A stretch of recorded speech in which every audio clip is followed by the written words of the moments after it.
Bismillahirrahmanirrahim. Assalamualaikum warahmatullahi wabarakatuh.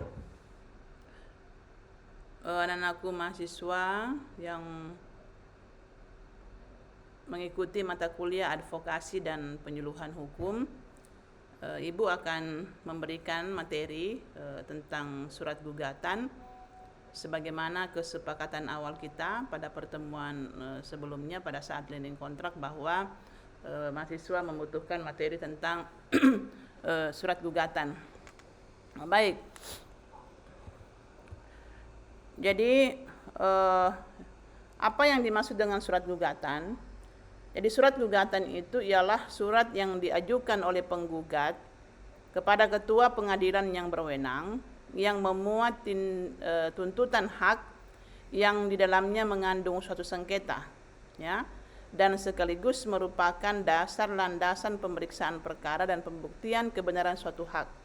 Dalam hal ini terdapat dua pihak yang saling berhadapan, yaitu penggugat dengan tergugat.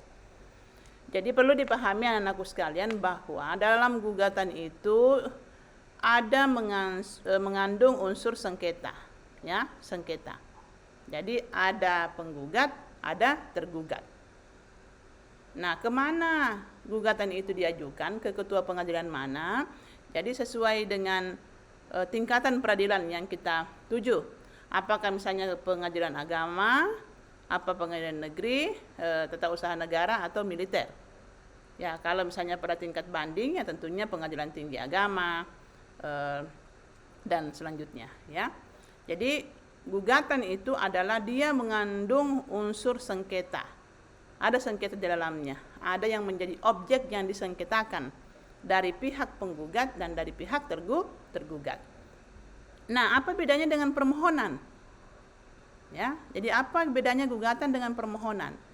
Jadi kalau surat permohonan, surat yang di dalamnya berisi tuntutan hak perdata ini. Hak perdata oleh satu pihak yang berkepentingan terhadap suatu hal yang tidak mengandung sengketa, jadi tidak ada sengketa, sehingga badan peradilan yang mengadili dapat dianggap sebagai suatu proses peradilan yang bukan sebenarnya. Dalam hal ini hanya ada satu pihak saja, yakni pemohon.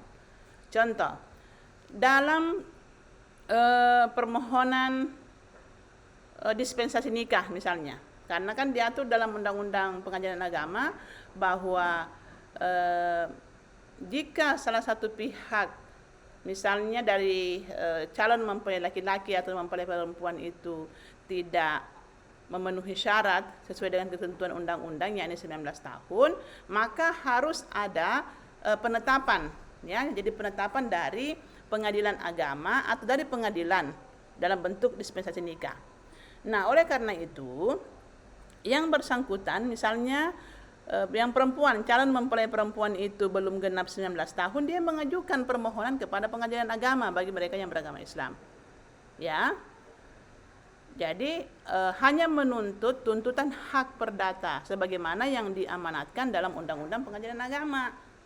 Ya, jadi tidak ada sengketa. Jadi tidak ada sengketa antara satu pihak dengan pihak yang lain. Beda tadi dengan gugatan.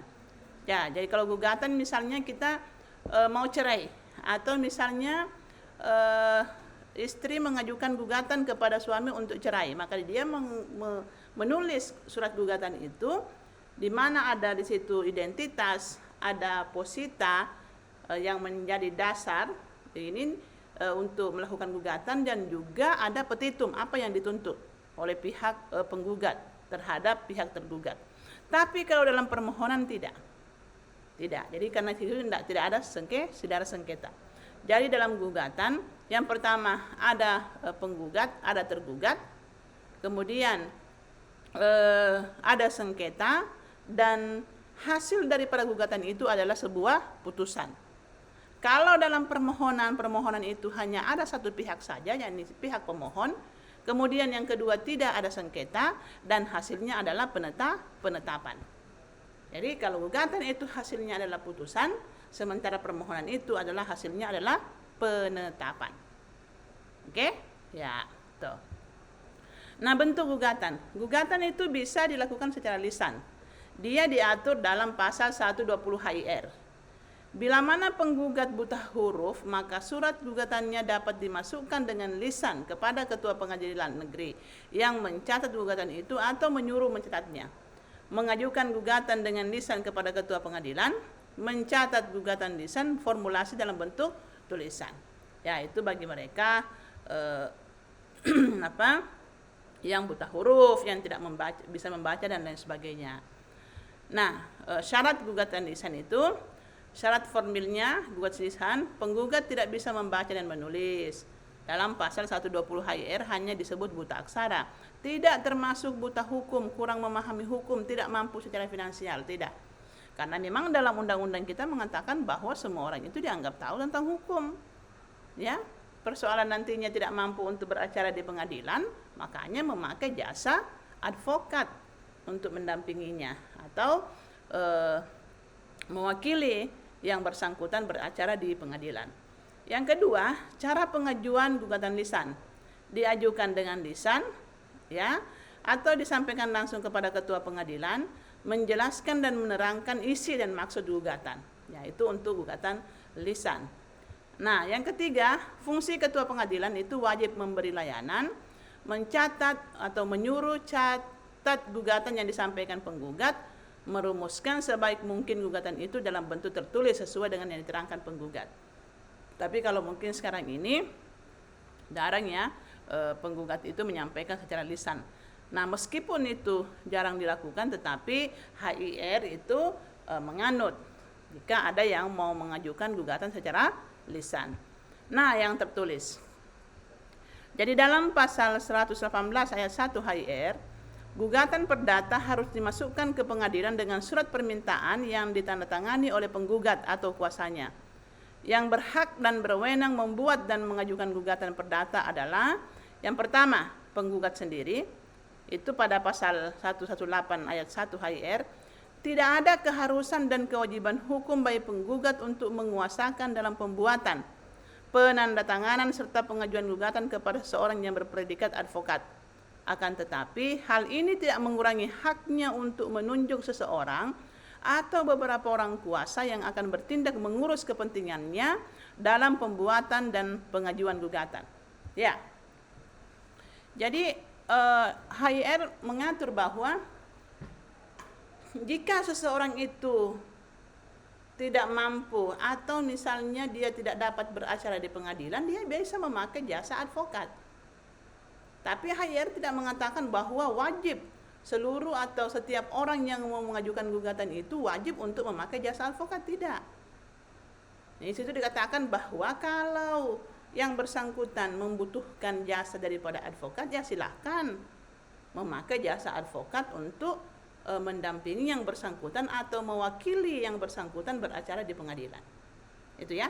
Tetapi pada dasarnya yang berhak dan berwenang untuk mengajukan gugatan itu adalah penggugat sendiri.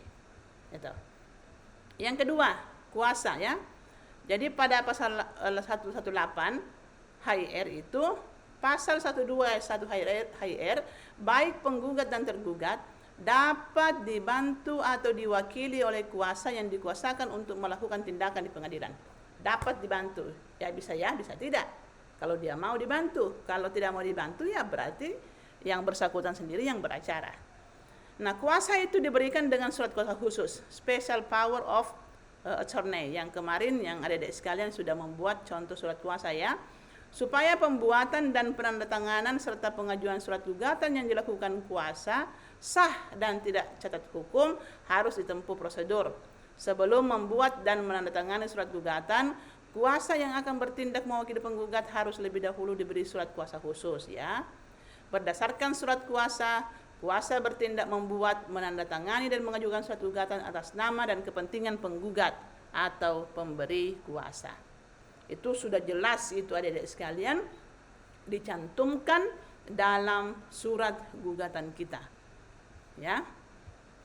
Apabila kuasa atau penerima kuasa membuat, menandatangani dan mengajukan gugatan sebelum mendapat kuasa atau lebih dahulu membuat dan menandatangani gugatan daripada tanggal surat kuasa. Nah, gugatan yang dibuat dan ditandatangani kuasa itu dianggap mengandung catat formil. Akibatnya, gugatan itu akan dinyatakan pengadilan tidak sah dan tidak dapat diterima dengan alasan gugatan ditantangani oleh orang yang tidak berwenang untuk itu, karena pada waktu kuasa menandatangani gugatan itu dia sendiri belum mempunyai surat kuasa. Jadi pentingnya untuk memberikan surat kuasa khusus untuk di pengadilan, ya. Jadi seorang klien atau yang bersangkutan itu memberikan kuasa khusus kepada advokat untuk mendampingi atau untuk mewakili atas nama dia di pengadilan atau dalam proses hukum acara, ya, itu. Nah, bagaimana cara pemeriksaan gugatan kontentiosa? Nah, sistem pemeriksaan gugatan permohonan bersifat ex parte. Proses pemeriksaan persidangan hanya sepihak, yaitu pemohon sendiri. Tidak ada pihak lain yang bertindak sebagai lawan untuk membantah dalil permohonan.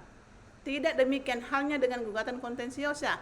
Sistem dan asas pemeriksaannya jauh berbeda sebagai berikut. Sistem pemeriksaannya secara kontradiktor, asas pemeriksaan, pengecualian terhadap asas pemeriksaan kontradiktor. Nah, bagaimana dengan sistem pemeriksaan kontradiktor? Dihadiri kedua belah pihak secara in person atau kuasa, ya. Para pihak dipanggil dengan resmi dan patut oleh jurusita menghadiri persidangan yang telah ditentukan. Prinsip umum ini harus ditegakkan agar sesuai dengan asas due process of law. Ketentuan ini dapat dikesampingkan berdasarkan pasal 125 ayat 1 dan pasal 123 HIR yang memberi kewenangan bagi hakim melakukan proses pemeriksaan. Yang pertama, pemeriksaan secara first take, yakni putusan di luar hadirnya tergugat. Apabila tidak menghadiri sidang tanpa alasan yang sah, padahal sudah dipanggil secara sah dan patut. Jadi adik-adik sekalian kan sudah belajar mata kuliah hukum acara. Bagaimana sebenarnya pemeriksaan atau pemanggilan secara patut dan sah. Apa yang dimaksud patut dan sah? Ya, yang dilakukan oleh jurusita. Nah, jika yang bersangkutan atau tergugat sudah dipanggil secara patut dan sah, kemudian dia tidak menghadiri sidang tersebut, maka hakim bisa menjatuhkan putusan first take. Putusan first take itu adalah putusan yang diputuskan oleh hakim tanpa hadirnya tergugat. Selanjutnya, pemeriksaan tanpa bantahan apabila pada sidang berikut tidak hadir tanpa alasan yang sah. Misalnya, persidangan diundurkan pada hari yang ditentukan oleh hakim, ternyata penggugat dan tergugat tidak hadir pada hari tersebut tanpa alasan yang sah. Dalam kasus seperti itu, proses pemeriksaan dapat dilanjutkan untuk memeriksa pihak yang hadir dalam persanggahan without defense dari pihak yang tidak hadir. Ya, itu. Jadi proses pemeriksaan berlangsung secara tegenspraak.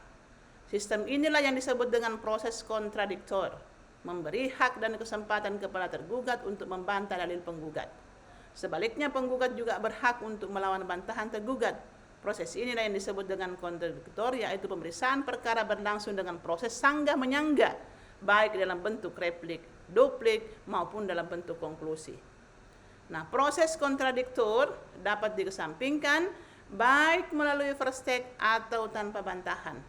Apabila pihak yang bersangkutan tidak menghadiri persidangan yang ditentukan tanpa alasan yang sah, padahal sudah dipanggil secara sah dan patut oleh jurusita. Nah, pada prinsipnya pemeriksaan tidak boleh dilakukan secara sepihak atau ex parte, ya. Jadi ex parte itu adalah pemeriksaan secara sepihak, hanya pihak penggugat atau T saja.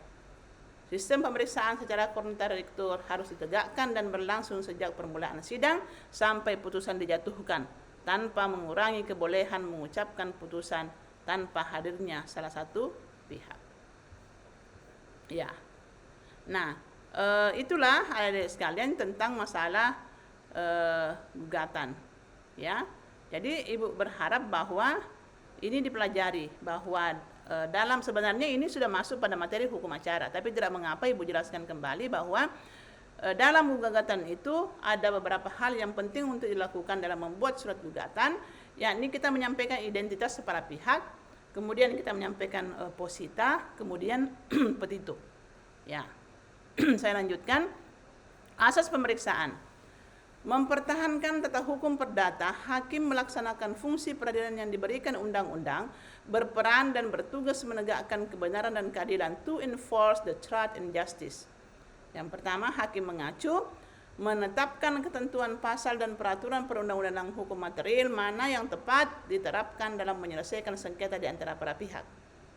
Berdasarkan penemuan ketentuan hukum material itu, hakim menjadikannya sebagai landasan dan alasan untuk menetapkan siapakah di antara pihak yang berperkara yang lebih utama dan lebih sempurna memiliki kebenaran berdasarkan sistem hukum pembuktian yang digariskan undang-undang.